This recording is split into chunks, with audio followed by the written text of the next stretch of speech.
Welcome to the Daily Gospel of John. Glad you're watching. I'm thankful to do this. Beautiful day. There's a lot of cicadas around making their noise, so I hope it's understandable today. We're looking at verse 37 in John 8, and Jesus is speaking.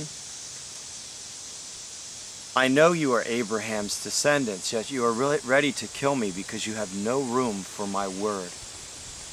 You have no room for my word in your hearts, in your minds. Because your hearts and minds are filled with your own thoughts, your own preconceptions and misconceptions, and your own ideas about what truth is, and you think you know it all. And that's a scary place to be. These men, these Pharisees and Sadducees, they were educated, but just think how much we've learned in 2,000 years that they didn't know. And yet they were proud and arrogant. They didn't want to hear it. I know too much about God, Jesus. I know all about the teachings. In fact, I use God's law in my power game here to keep the populace under control. And I use it for my own ends to achieve the power I want and the finances I want. So get out of my face with your God talk, Jesus. Even though you do miracles, you couldn't be real because you don't fit in my agenda. And you don't fit with my presuppositions. So see ya, Jesus, take your miracles and get out before we kill you. And that was their idea about him. And how sad. The proverb in chapter 26 says, do you see a man who is wise in his own eyes? There is more hope for a fool than for him. Because to be wise in your own eyes means you really have no need to learn anything. You've got it all down. Got it all figured out. Scary, foolish place to be. Even if we think about what could be known in the physical realm, not even including all the spiritual realm that is veiled to us to a degree.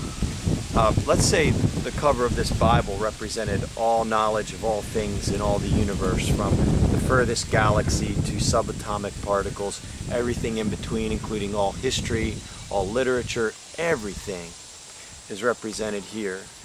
And if I were to shade in what I know right now, it would probably be that much, or maybe half of that dot.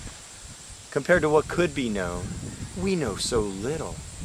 Where is there room for arrogance and pride?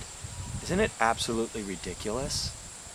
For us to treat God as though we don't really have room for his thoughts to come into our hearts and mind. Like, I don't want to hear it, I got it all figured out. No thanks, God, I've got my life down. It would be like a 2-year-old treating a nuclear physicist with contempt, saying, I know more than you.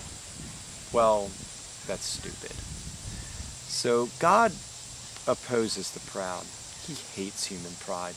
Hates human pride because it shuts the door of our heart to all that he wants to give us. The Bible says God opposes the proud, but he gives grace to the humble.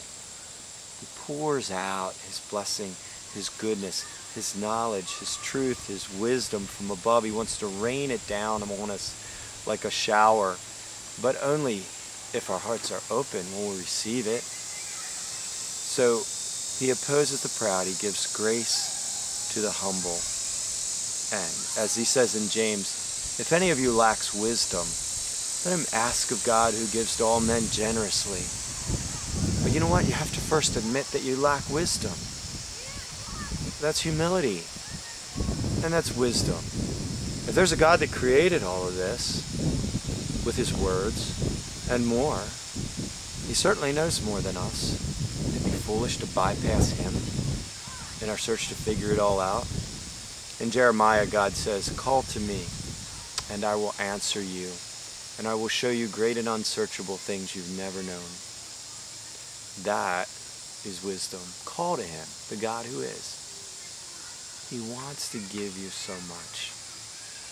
He wants to give you so much. God bless. Thanks for watching.